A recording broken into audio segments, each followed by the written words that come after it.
Okay, awesome. So first off, thanks so much to everybody who's put on tonight.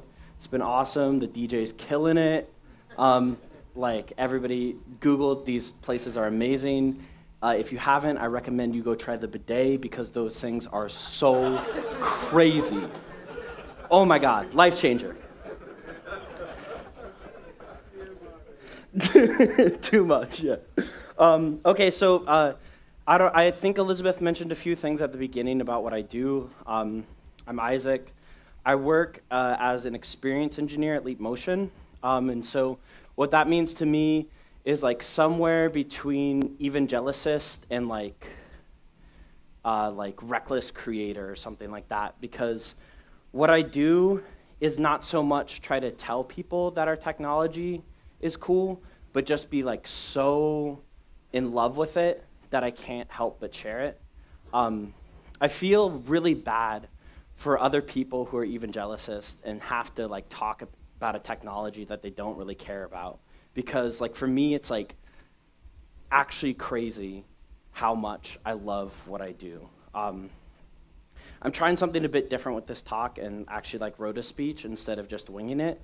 So I hope it still sounds okay. But if it really fails, then I'll just make something up.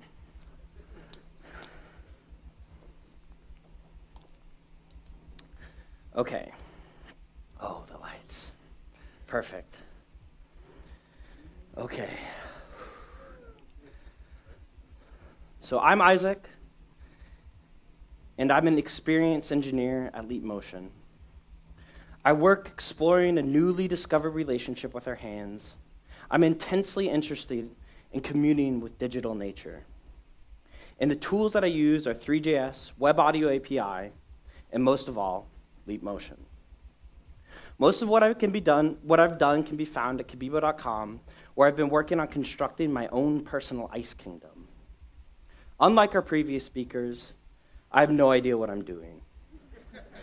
When they started talking about state machines, I was totally lost, and my understanding of equivalence rigorously stops at 2 equal sides. Don't worry, though. There's a reason you've been asked to sit here and listen to me for the next 30 minutes. It's because I'm addicted to coffee. I love coffee. Every day, it's the first thing that I consume, and many days, it's the last. I don't consume it because it's the hardest drug I use. I don't consume it because it makes me feel like a mental triathlete. And I don't even consume it because it tastes like the delectable blood of an angel. No, I love coffee because I love milk. I also cannot pronounce my I's, so it might sound a lot like milk. I love that milk is a different consistency than coffee. I love that it is differently colored than coffee, and I love that when I delicately combine the two, it creates the most beautiful pattern I have ever seen. It's actually to the point of obsession. I never get hot coffee.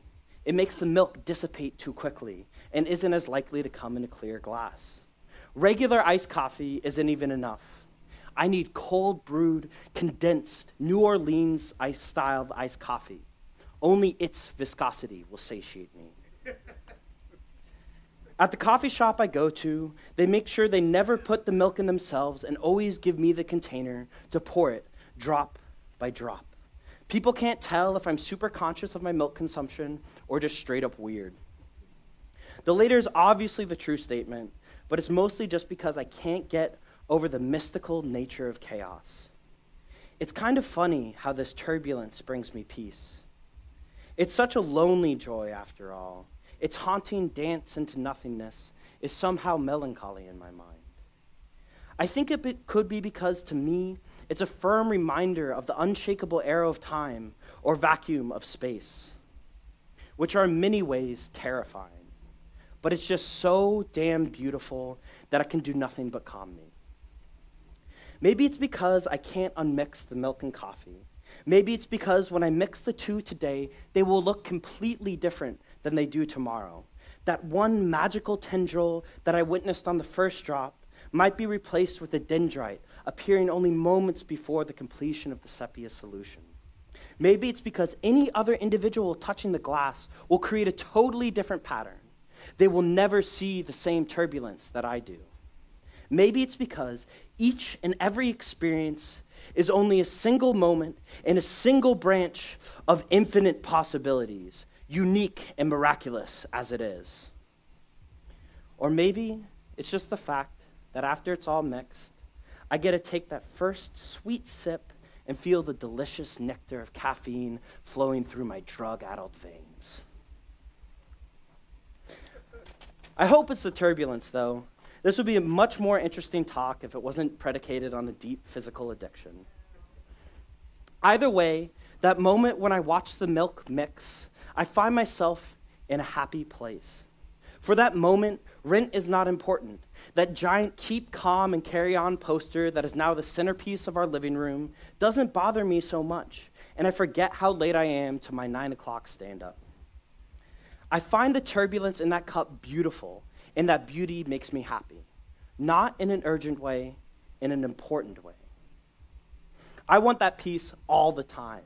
I want to go to my happy place 10, 11, 12 times a day. And I've tried doing that with coffee before. It was a mistake. Luckily, as artists, as I believe each and every one of us are, we can create that happy place. And we can go to it any time we want. As magicians, every time a silly client tells us to use lime green to make the text pop more, we can just load up a web page and experience peace, experience turbulence. Here's the thing about turbulence, though. To get the detail you see in coffee, you need infinite computing power. To get each precise flume and dexterous wrinkle, you need to get all the way to the atomic level. We can get close, but we can't be exact. Sure, you have scientists doing brilliant work on subjects like Rayleigh-Bernard convection, but even in their brilliance, they fall well short of exact replication. The butterfly effect, as we have all learned from the brilliant scientist Ashton Kutcher, is quite a powerful one indeed. And he just looks so good in that picture. Floating point air is painfully inaccurate when compared with nature's uncertainty, Planck's length. In the end, if I believe that turbulence is the most beautiful art, nature is the most beautiful artist. It can not only create turbulence, but the snow-dappled mountains, the powerful rushing rivers, and every heart-wrenching sunset. Nature is awesome. Nature is so awesome, in fact, that I've seriously considered giving up computers to become a gardener. They are the artists, in my mind, who have chosen the truest medium. Anyone who has spent time in the bonsai garden over by Lake Merritt will certainly agree.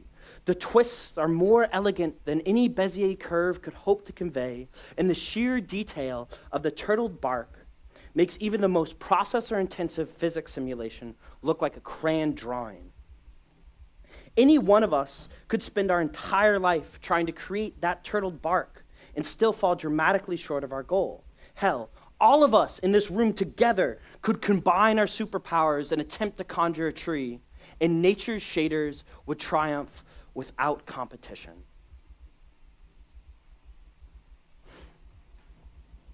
If we were physical artists, on the other hand, we could use the physical nature of our work in order to introduce some of the beauty of chaos. Back before I understood that computers gave you superpowers, I used to just spray paint on vegetable oil, splatter it on a canvas, and call that texture art. And it was, in many ways, more than what I create now. At an even higher level, I tried to sample the texture of an elephant's hide or a toad's skin. Sampling nature in this time was many times beautiful. It felt profound to watch the flow of the Voronoi cells of a dragonfly's wing slowly unfurl into existence as I painstakingly etched them into middle. But even this was a step away from the original. Even this was a simulacra. The further away I got from milk mixing with coffee, the more I gave me creative power and nature less. By doing this, I had to exert my own will upon the art that I was creating, and that meant that nature was doing less work and I was doing more. Since I'm lazy, and since we've established that nature is a much better artist than I am, creating in this way is ridiculous. I was trying to say the thing that I could both posit and execute was better than 1 trillion years of artistic honing, generations upon generations of evolutionary pruning, a masterpiece older than time itself. The closest I could get was mimicry, or possibly borrowing. I could not understand how the paint mixed with the oil, but I could see that when I haphazardly threw them on the canvas, it created something that felt important. I could not make the elephant itself, but I could trace a picture of its skin, taking from nature what I could not create myself. In this way, to be good artists, to be good creators, we do not need to be good makers. Rather, we need to be good thieves. The Voronoi cells, the elephant's texture, and the swirling paint mixture were, after all, the creation of nature. And for me to harness it in my work and call it my own was to steal it from the world itself. This may seem like a cardinal crime, but as we've established, anything less is preposterous. What we do is another step away from nature. Typically, when creating a program, the functions we create and the tasks we accomplish have nothing to do with the logarithmic structure of fern or the Fibonacci arrangement of flower petals. It's all about paragraph tags and hrefs and targets equals underscore blank. We are the ones that place these tags on the page. We are the ones who create functions and methods, objects that use objects, and as we build up this shoddy Tower of Babel, we tend to forget how much more complex the system of an ecosystem is, and how much less energy it would take to destroy our work than that of nature. Even when we create recursive function and use math as the language of nature, adding one more layer of complexity can easily crash our computer, limiting our detail to quite childish standards. Let's not even begin to talk about the fact that we're limited to two-dimensional space, and that no matter how many DPI your screen is, it is still crude compared to even the smallest grain of sand under the examination of our retinas. In this way, our medium is quite pathetic by any measure of detail. Even if we are to sample nature as a background or a texture, we are limited by pixels, memory, and rendering power. Instead of the rugged shape of an elephant's ear, we have to make spheres and cubes and make sure that the subdivisions are only of a certain amount, otherwise our rendering time will drop beneath the already pathetic 60 frames a second. Even Alter Qualia's and Mr. Doob's bump map face is dramatically less detailed than anybody in the crowds. This is not to say it is any less amazing. I think all of you can agree that that is actually absurd.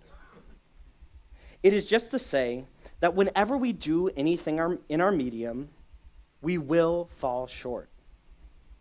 When we try to mimic movement, when we try to create geometry, and most of all, when we try to imitate turbulence. I hope this is disheartening. It means that we have a long way to go. Our struggle may not be comfortable, but if we can somehow emerge victorious, what a victory it will be.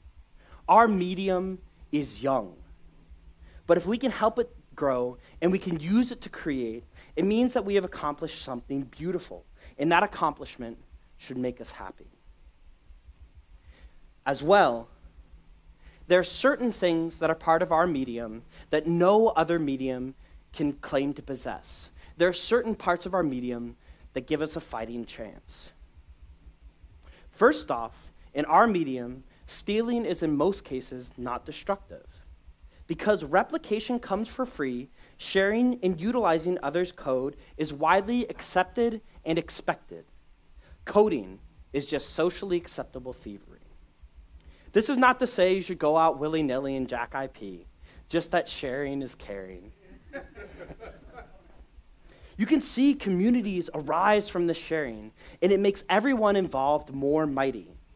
The best example of this that I know is Three.js.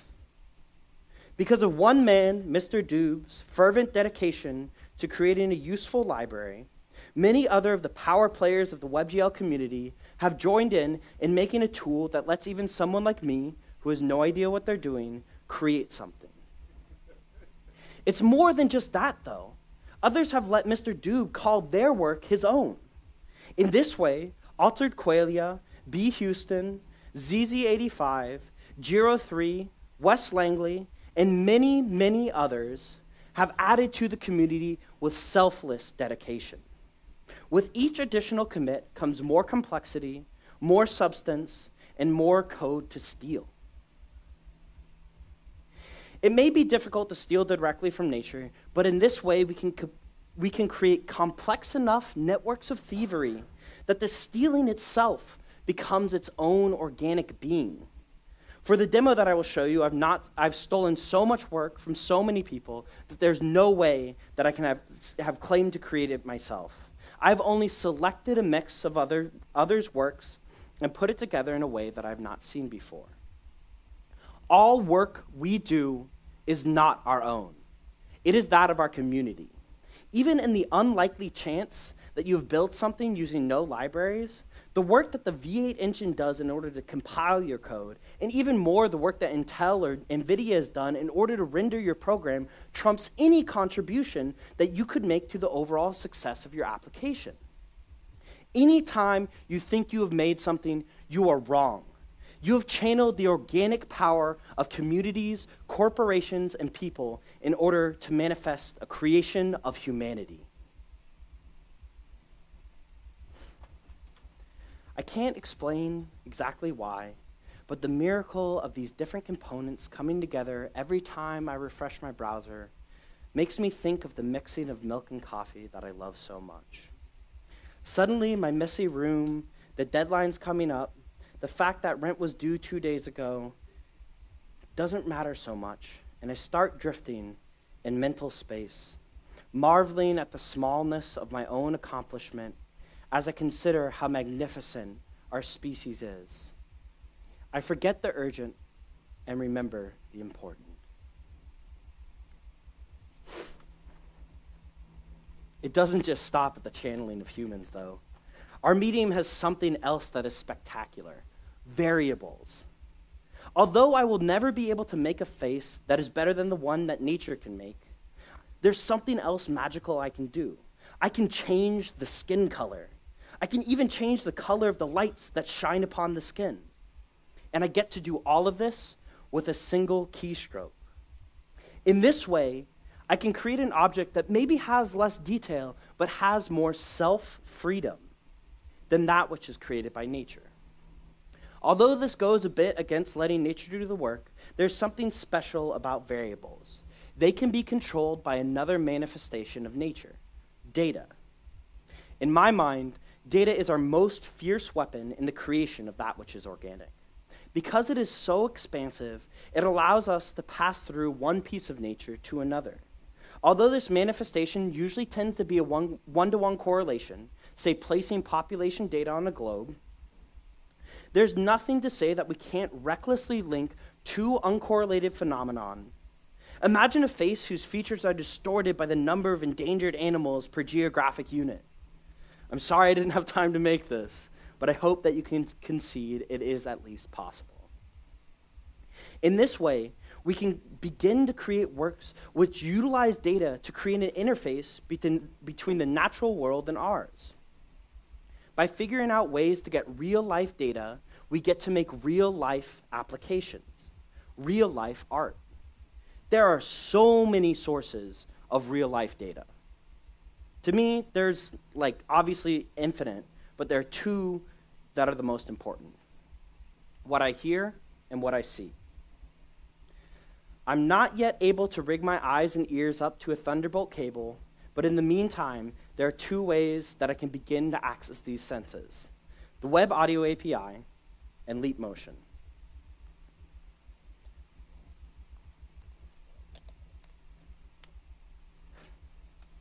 The Web Audio API is great because anytime I want to link audio frequencies to parts of an application, all I need to do is create a stream, create an analyzer, and call an analyze function on the update loop. That's all it takes to get access to natural data. The leap motion is great for a similar reason.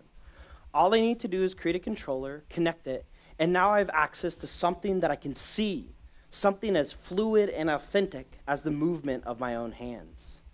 Because of this simple access to data, I get to start doing strange things with code. I get to start saying, okay, make a face, but also just deform it based on the sound of my voice. Oh, and also so that when I see my hand turn, make the colors change.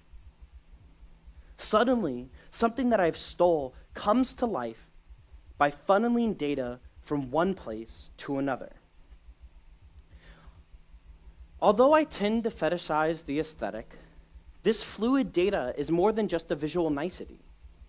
I've seen interfaces that feel more playful and organic than any I've experienced pre-Leap Motion and pre-Web Audio API.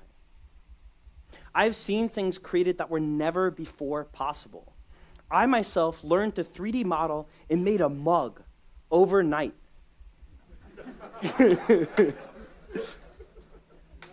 Thank you. Yeah.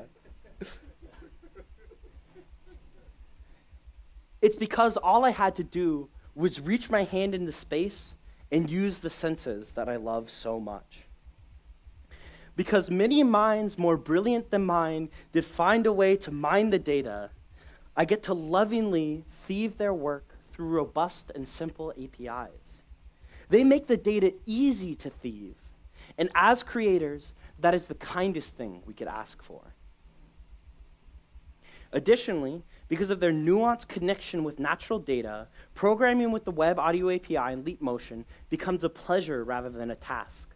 Although mimicking the binary click of a mouse may be less than ideal, new interfaces that deal with flow and movement and the full spectrum of human capability become possible. Because I can make frequency of my voice control scroll rate or use the position of my hand to control the camera movement, I can readily change one piece of data to another. And this flow, in my mind, is miraculous thievery. It is because in our medium, there are no units. Creating a 100-foot sculpture only means multiplying scale by 100. Linking gravitational potential to note frequency only costs a single line of code. If I want to change from XYZ to RGB, there's absolutely nothing stopping me. And that is where WebGL steps in. For a meetup on WebGL, I think you might think I would mention the technology earlier than 2/3 of the way into the speech. But I hope that everything up to this point will still apply to your creation, even if you never end up using WebGL. That being said, you should use WebGL. You should use it because 3D is ridiculously awesome. You should use it because you can make an entire presentation in it, and it doesn't take that long. But the biggest reason to me that you should use it is because shaders. Also, it did take that long. Now, I only learned that shaders were the truth and the light about 2 months ago, so please take the following with a grain of salt. I'm feverishly studying how they work and what they can do, but that being said, it's only been 2 months. This should give you a lot of hope, though, because if I can learn anything about shaders in 2 months, it means you can too. I'll try to talk about this a bit. It's a bit too much to talk about quickly, but I'll give you sources too. In the end, WebGL shaders do two things, XYZ and RGB. XYZ is referring to a vertex shader, which positions every single vertex in a geometry, which you can see here as a cube. And RGB refers to a fragment shader, which colors every pixel in that object. Together, the two can deform and color any shape until it looks nothing like the original. We could do a full speech just about deforming and coloring a cube in interesting ways, and I'm sure that if you searched on the internet, you could find exactly that speech. But we've got to remember what we're here for is the coffee. To get there, we need to do a few tricks. Because we can sample textures into vertex shaders, we can easily exchange XYZ with RGB, basically placing particles based on the RGB value of a texture. Now I'm going to start with just a picture, where we take the RGB values of the picture and place them around based on the value of those three objects. So R becomes X, G becomes Y, and B becomes Z. Here we can see the pixels and colors turned to positions, and see that although there are these deep reds, the yellows actually have value that contains R, G, and B. So it reveals something fundamental about this picture that we may have not known before. We can take this a step further and sample a texture that we've created with a fragment shader. In this way, we can color each texture of a shader as we've done randomly in the middle, giving values from -1 to 1 for R, G, and B, and then placing each particle as it corresponds to its pixel in three-dimensional space. Then, by chaining together vertex and fragment shaders, we can create one fragment shader that talks about position and one fragment shader that talks about velocity. Once we link all this through, we can do something spectacular. A physics simulation done entirely on the GPU. What is so special about this is that all the calculations happen in parallel. In this gravity demo, every single particle is enacting gravitational force on every single other particle. We're talking millions and millions of calculations every frame. We're talking, instead of hundreds of particles, you have thousands, even millions. Now, I should have spent the entire speech trying to explain this, but there are already a few brilliant examples that you can look at. Mr. Dube's Sporel demo, which was part of the Google Christmas experience, is a great example, and he's released all of his code. ZZ85 Spark.js is absolutely sublime.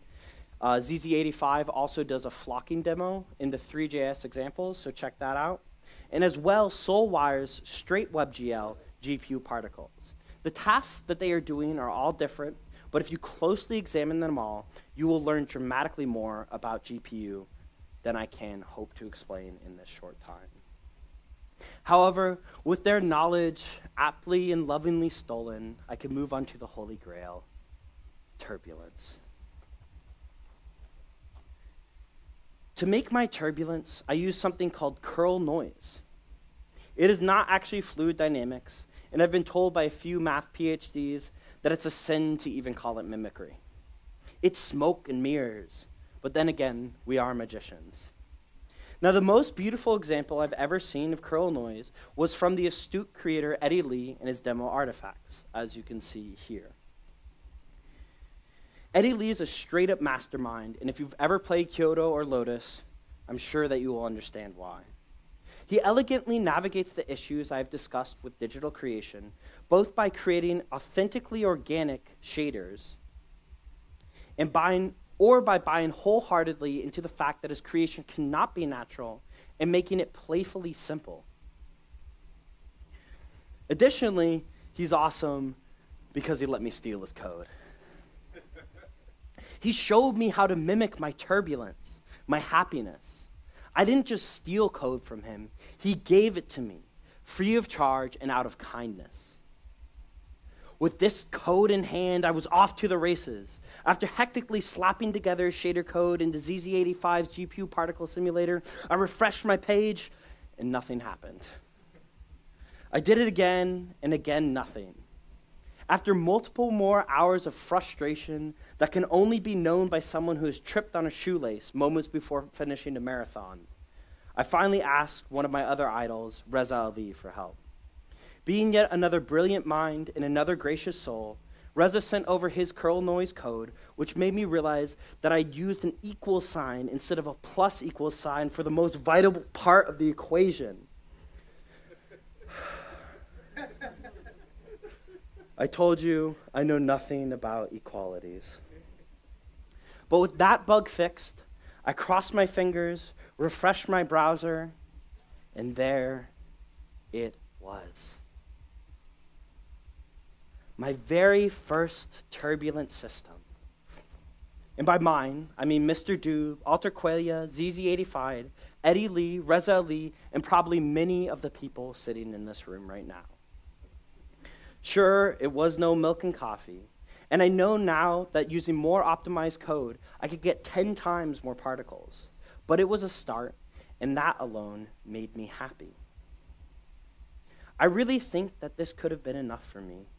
If I committed my changes, shut down my computer, and went to sleep, it would have been more enough creation to gratify my gluttonous desire for the important. But if I stopped, it would just be a frail imitation of nature.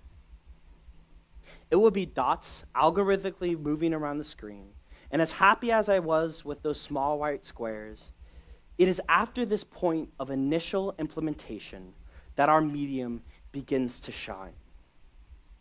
This piece of code is in my engine forever. Now I get to play. Now I get to create my happy place. Now I finally get to explore in a way that was never possible in the physical world. That sunset, though heart-wrenching, only happens once a day. It will never be the beautiful turquoise and magentas that I can so lucidly imagine it to be. Although I can watch the glowing ball from far away, I can never reach out and touch it. Yes, we are stuck in simulation. We are perpetrators of imitation. But in that imitation, in that mimicry, comes a new truth. It is a hyper-reality we create. That sun can not only set in the east, but it sings to us if we only will it. The stars are no longer a diamond curtain, but a playground. We can explore and experience that which is not possible. Nature may be a brilliant artist, but if we choose to create with its infinite power, we have to take on the shackles of physicality.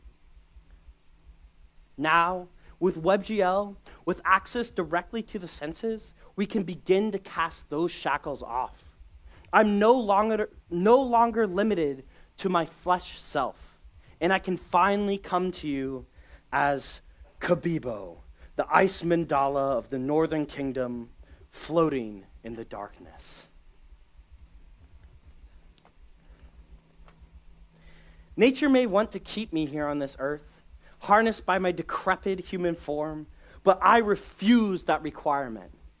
I will create a universe where I can fly through the stars with the flick of my wrist, watch eons unfold with each harmonious ohm. I will reject common sense to make the impossible possible. I will create.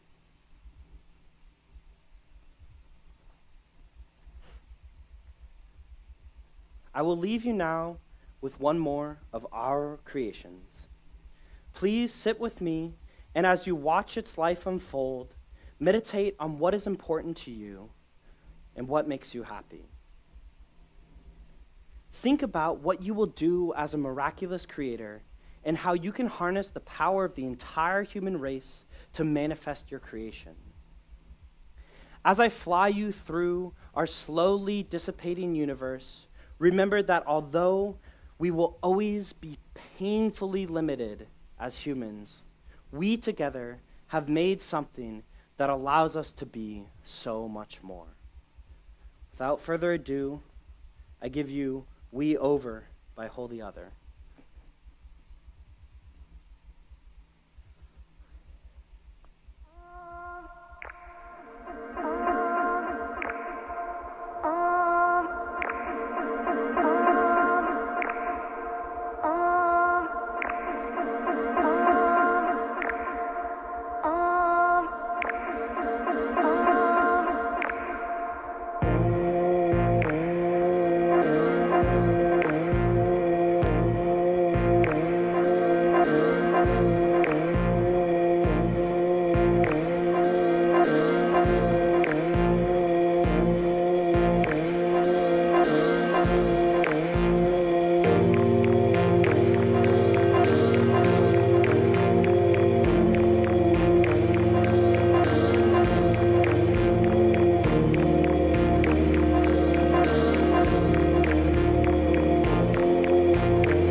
And check these out, too.